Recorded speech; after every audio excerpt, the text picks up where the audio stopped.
Hey guys, how are you? I am going to read y'all a book called What Were the Twin Towers. Miss Cash said this was a book that might benefit some of y'all. So I think I'm going to break it into two pieces because it's about 100 pages and that would be pretty long. I will read through it as quickly as I can, but I'm going to stop around the middle of the book. So this will be part one, and then I'll also record part two, and we will go from there. So I'm not going to show you, like, it's pretty, a lot of text. I'll show you some of the pictures when we get to that point, and we'll just go from there. All right, what were the Twin Towers?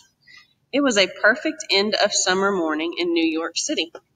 The sky was a clear, rich blue, and there were no clouds.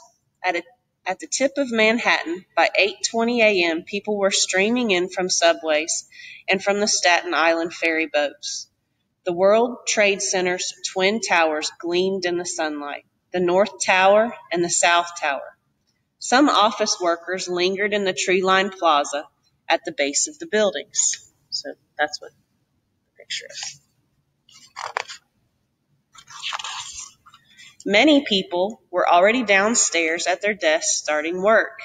At the famous windows on the World Restaurant, several companies were hosting business breakfasts. The restaurant was in the North Tower on the 106th and 107th floors. The view was spectacular that morning.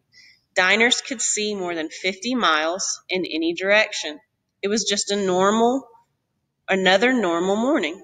Then at 8:46, everything changed. People on the street heard a roar. They looked up to see a jet airplane overhead. It was flying low, dangerously low, and it was heading straight towards the North Tower. In a matter of seconds, it slammed into floors 93 through 99. This was the first blow of a terrible attack on the United States of America. In the next 77 minutes, a second plane hit the South Tower. A third plane flew into the Pentagon building just outside of Washington, D.C.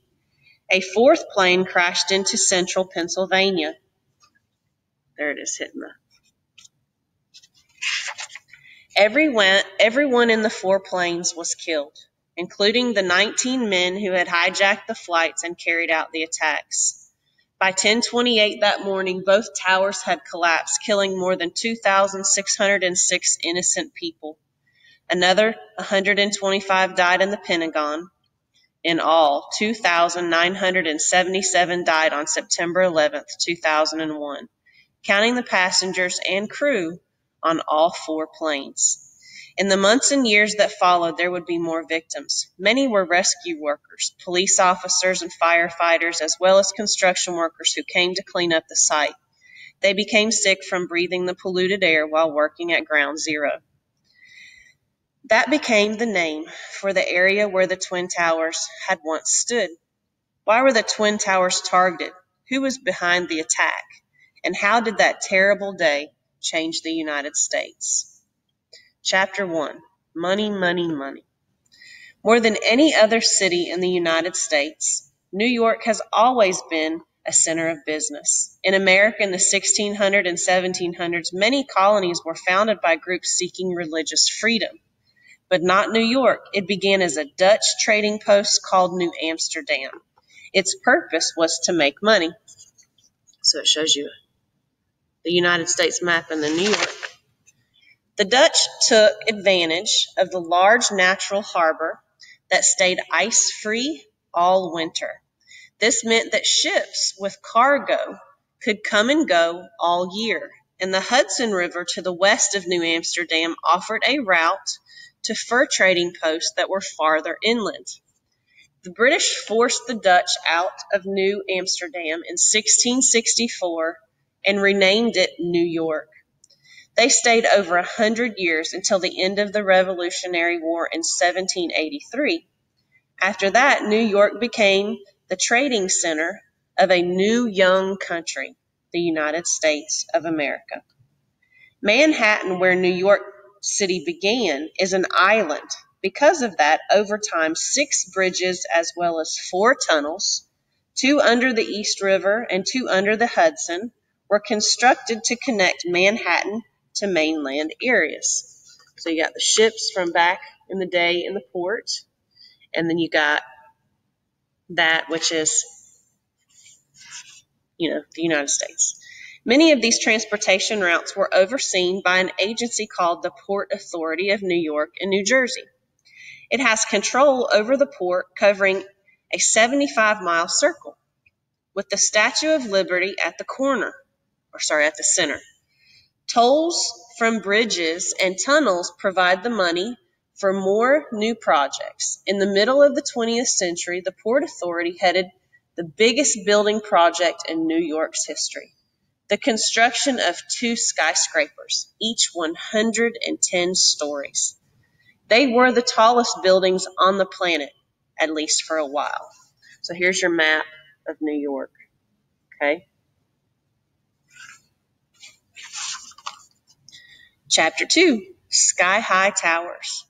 The idea for the World Trade Center was hatched in the brain of a very rich banker. His name was David Rockefeller. He was the president of Chase Manhattan Bank, one of the largest banks in the world. In 1960, Rockefeller built a new headquarters for the bank.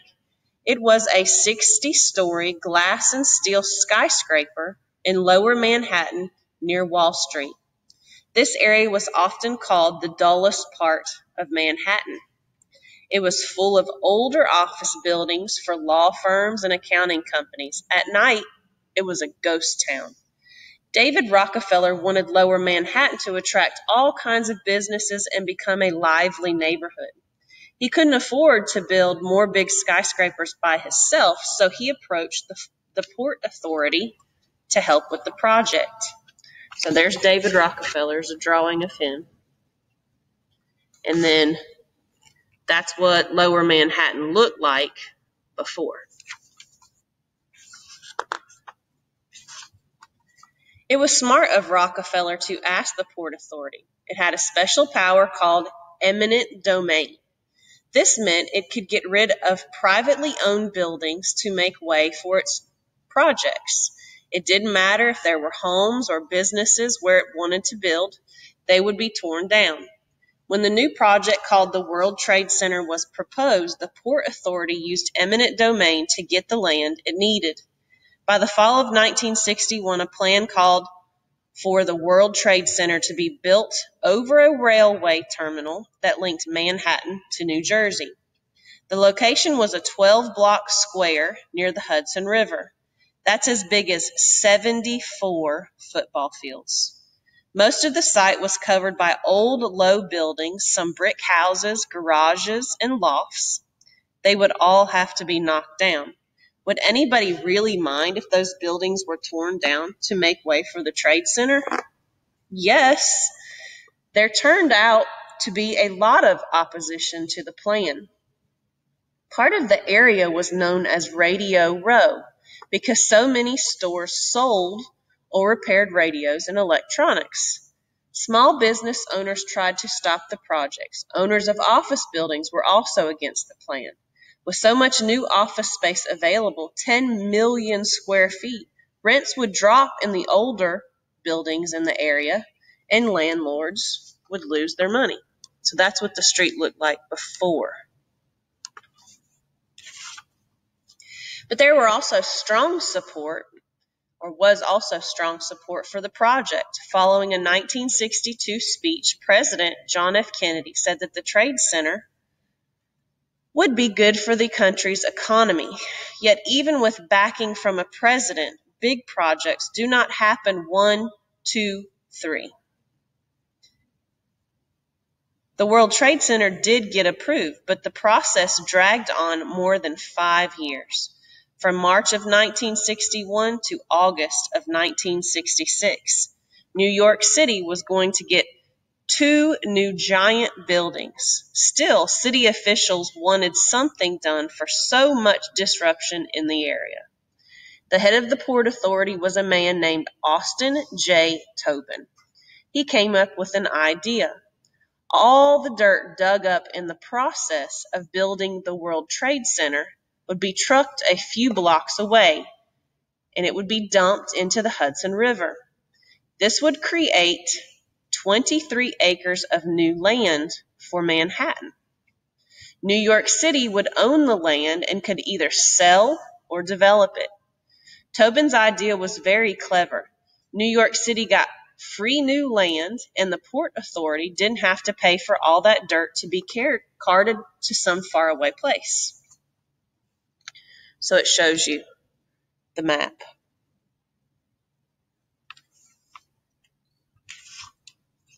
Finally, the project was approved and ready to go, except for one thing.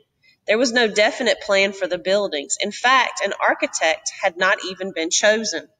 The Port Authority asked 7 firms of architects to offer ideas. The organization told the architects that their plans had to create a city within a city, with at least 10 million square feet of space to rent, and towers at least 100 stories tall. It had to have an outdoor plaza for visitors and workers, an underground shopping mall, and a link to local subways and railways. The winning architect was a Japanese-American man named Minoru Yamasaki. Yamasaki had designed important buildings in big cities before, but the Trade Center would be his largest by far. He spent months drawing and making models. His final plan showed 2 towers with a large plaza. Several smaller big buildings were spread around the site. The towers that he'd planned, however, were no taller than 80 floors, and they would have only 8 million square feet of rental space. So there was his first plan. The man in charge of the projects was named Guy F. Tozzoli. Yama Tozzoli said, President Kennedy is going to put a man on the moon. You're going to figure out a way to build me the tallest buildings in the world. Yamasaki went back to his drawing board. His new design had towers that were each 110 stories. Now the Trade Center would have the 10 million square feet of office space. Guy F. Tozzoli gave the okay. Chapter 3 is the battle plan. Now someone had to take Yamasaki's plans and turn them into real buildings. Guy F. Tozzoli chose an engineer named Ray Monty to be the construction manager. Monty was a great choice. He had been in the Navy and ran the project like a military battle. He had a detailed plan of action that followed a just-in-time schedule.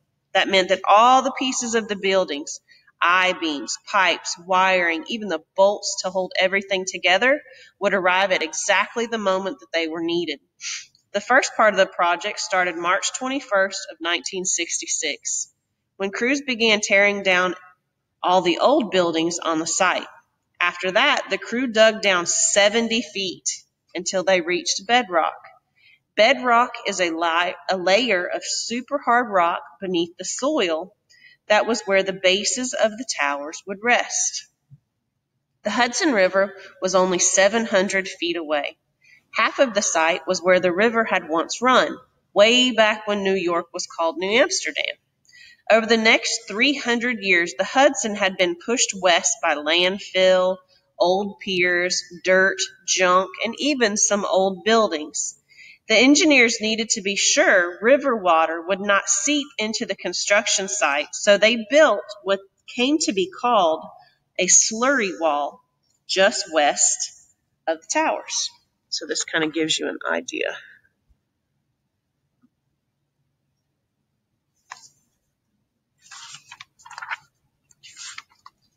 They dug trenches 20 feet long, 3 feet wide, and 60 feet deep. As they dug, they pumped a mixture of water and gray clay called slurry into the trenches. Then they lowered a 25-ton steel cage into each trench and filled it with concrete. They forced the slurry mixture up and out where it could be used for the next piece of wall. Over the next 14 months, crews repeated the process more than 150 times to surround an area that was 4 blocks long and 2 blocks wide. It was called the Bathtub. It would prevent any Hudson River water from coming into the construction site. Now the actual building could begin. Chapter 4. Up they go. Crews first laid a concrete base, 47 columns, that would support the elevators in each tower. The elevator area formed the center, or the core, for each building. The core also had space for utility areas, restrooms, and 3 staircases. Another 236 columns would support the outside walls of each building. Once all of the columns were put in place, constructing the steel structure of the buildings began. By the spring of 1969, steel was in place for the North Tower core up to the 9th floor. Yamasaki designed the 2 towers without columns, breaking up floor space inside. This was very different from older skyscrapers. Every floor in the towers was an acre in size. A huge open area went from the elevators to the outside walls. Tenants could design office spaces any way that they wanted. The outside walls were load-bearing. This meant that the walls helped hold up the building. Each wall unit was made of steel panels that weighed 22 tons. The elevator core and the outside walls were built the same way. After the walls went up, the floors were put in. The electricians, carpenters, and plumbers began their work. The Port Authority knew that erecting 210-story buildings was an incredible challenge. For the World Trade Center towers, a new kind of crane was used. It came from Australia and was nicknamed the kangaroo crane. It made the job easier and faster. Before this, small skyscrapers were built with either derricks or crawling cranes. The crawling cranes had worked in front of the construction site, lifting up materials to workers. The cranes, however, were dangerous. Sometimes they collapsed. Also, they could lift loads only as high as the length of the crane's arm. Derricks were built onto a landing of a building and then lifted materials up only as far as the next floor. Once that floor was finished, the derrick had to be taken apart and moved up. The whole process took a day and a half, and it was very tricky. Kangaroo cranes had a 120-foot tower that ended in an operator's cabin with an arm stretching out over the edge of the building. The hopping came from jacks under the cabin that lifted it up as far as 20 feet at a time. The crane could lift 3 floors worth of steel. Once new tower sections were bolted into place, the crane hopped another 20 feet. And one more time, the process was much quicker than taking a derrick apart and moving it. Once the building was finished, the kangaroo crane lifted a smaller crane to the roof. Then workmen took the kangaroo crane apart with the pieces, and the pieces were lowered down to the street. The final step in construction was attaching a stylish aluminum skin to the outside of the buildings. The skin is called a curtain wall. It keeps color or warm air inside of the building and bad weather outside. So these are pictures of the cranes. That's what they're talking about. All the different types of cranes. As for the windows, the trade centers were bronze-tinted glass, only 22 inches wide. Each window was set 10 inches deep inside of the building. This made for a more interesting look than just a plain, flat surface. Together, the Twin Towers had 43,600 windows. Of course, the bigger a building is, the more people can work there. But more people mean more elevators, and elevators take up lots of space. How could the Trade Center elevators handle the 150,000 workers and visitors that were expected to come and go each day? A Port Authority architect came up with a smart plan. Each tower was divided into 3 zones. Zone 1 went up to the 44th floor. Zone 2 went up from the 44th floor to the 78th floor. And Zone 3 went from 78 to 110th floor. So they kind of show you a picture of how the elevators worked, I guess. Each zone had elevators that only served its floors, but there were also going to be express elevators. Some went from the lobby to either the 44th floor or the 78th floor, and a couple went straight to the 110th floor. So if someone worked on the 66th floor, she would take an express elevator to the 44th floor and then a local elevator to the 66th floor. The zone plan allowed elevator cars serving different zones to use the same elevator shaft. This cut down on space. The final plan for each tower called for 23 express elevators, 72 locals, and 9 freight elevators. The freight elevators also served basements, which had 6 levels. So there was actually a total of 116 floors. Chapter 5. Love 'em or hate 'em. The first tenants moved into the North Tower in December of 1970. Tenants moved into the South Tower beginning September of 1971. This was before the official opening. The Port Authority was eager to collect rent as soon as possible. The big opening day was April 4th, 1973. Even then, the Twin Towers were not completely finished, but almost 10,000 people already worked inside of them.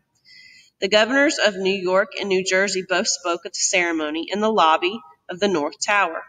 Nelson Rockefeller, New York's governor, was the brother of David Rockefeller, who had first dreamed of building the giant skyscrapers in the neighborhood. Criticism of the towers came at once. One critic called them just glass and metal filing cabinets. Another said that they looked like boxes the Empire State Building and Chrysler buildings came in. Plus, they had cost so much, $800 million, which was far above the Port Authority's original estimate of $350 million. The Port Authority announced that the complex was 80% rented, a big success. But real estate developers pointed out that a lot of the tenants were large government agencies. They had sweetheart deals, and this meant they were paying much lower rents than they would have elsewhere. But no matter if people loved the Twin Towers or hated them, New York City now had 2 giant new landmarks. New York City has a long history of building skyscrapers that, at one time or another, we were the tallest in the world. Built in 1930, the Chrysler Building, which was 1,046 feet tall, may be New York City's most beautiful building. However, it was its tallest for only 11 months. Built in 1931, the Empire State Building, which was 1,250 feet tall, built out the Chrysler for the title of the tallest. One of the most famous buildings in the world, it remains a symbol of New York City. The Twin Towers were 1,368 feet tall, displaced the Empire State Building as the tallest in the world until Chicago Sears Tower opened in 1973. Finished in 2013, One World Trade Center, which was 1,776 feet tall, is often called the Freedom Tower and is currently the tallest building in New York City. As of 2015, the tallest completed building in the world was Burj Khalifa in Dubai. It is 2,716.5 feet tall and has 163 floors. So look at the difference. It's a lot bigger. Chapter 6, Daredevils. All famous landmarks attract tourists, but certain ones also attract thrill seekers. Think of Niagara Falls and the people who risk and sometimes lost their lives plunging over the waterfalls in barrels. Over the years, the Twin Towers drew their share of daredevils. 2 incidents are truly amazing. Early in the morning of August 7th, 1974, a tightrope walker from France stepped onto a wire cable that he and some friends had rigged the night before. The men had scouted the 2 buildings for weeks and figured out how to hold up or how to get up to the roofs without being seen. They used a bow and arrow to send a small rope from one tower to the other. Then they pulled bigger and heavier ropes across until they were able to string the tightrope like this. See the tightrope at the top?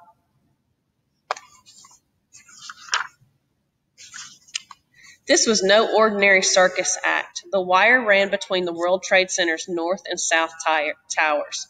The stuntman's name was Philippe Petit. For 45 minutes, Petit stayed 1,350 feet above the ground. That's more than a quarter of a mile high, and there was no safety net. If he fell, it was over. Down below, a huge crowd gathered. Petit made 8 trips. One time he stepped and lay down on the wire, or stopped and laid down on the wire. Another time he danced on it. He also knelt and saluted people, including the New York City police who were watching him. Was there an accident? Happily, no. It was the first and also the last time that anyone attempted to get from the North Tower to the South Tower this way. Petit's performance ended with his arrest. The charges, however, were dropped when he agreed to give a free performance for children in Central Park. In 2008, a documentary called Man on a Wire told the story of Petit's amazing feat at the World Trade Center. Watching it, even though you know there was no accident, you feel as though your heart is in your throat. Instead of walking between the towers, a Queens, New York man named George Willig decided to climb the outside of the South Tower. Willig was a mountain climber and had spent a year examining the tower and planning his stunt. He began at 6:30 in the morning on May 26 of 1977. Willig had designed special clamps that fit into the cracks made for window washing platforms. When he leaned back, the clamps tightened and held him in place. Then Willig could place the next clamp higher and continue up. 2 policemen on a window washing platform managed to reach him. They tried to talk him out of the climb. One of the policemen was a suicide expert. After deciding that Willig knew what he was doing, the police let him continue. Willig's climb took 3.5 hours. When he was finished, he too was arrested. And like Philippe Petit, the mayor of New York fined Willig $1.10 a penny for every floor.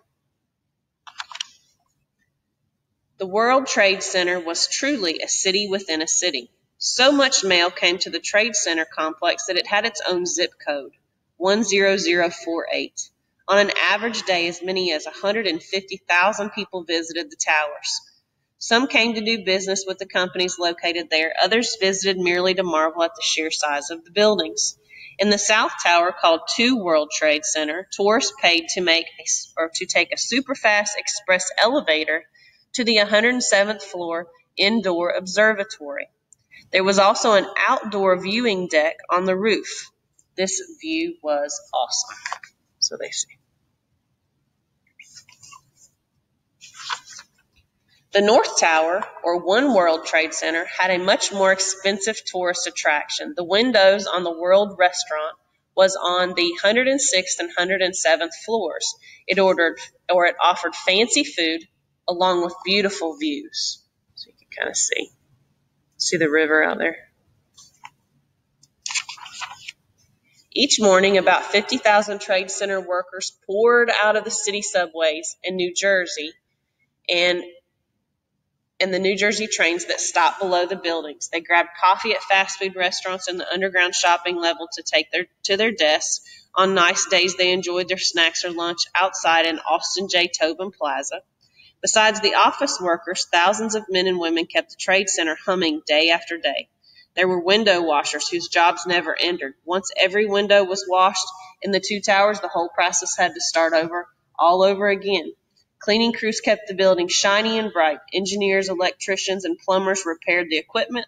The Trade Center also had its own police force, with all the powers of New York City police officers. The underground level had exactly what you'd expect to find at any shopping mall: dress shops, shoe stores, card shops, bookstores, and many others. Because most customers were commuters, the stores opened early, around 8 a.m., before the workday even began.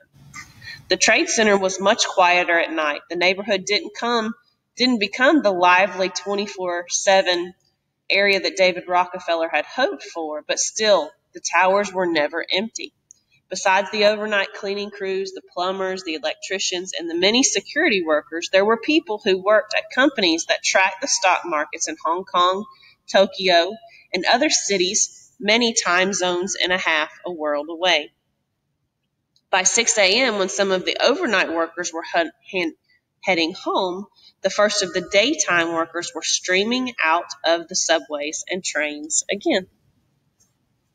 So you can kind of see. All right, that's the end of part one. I'll pause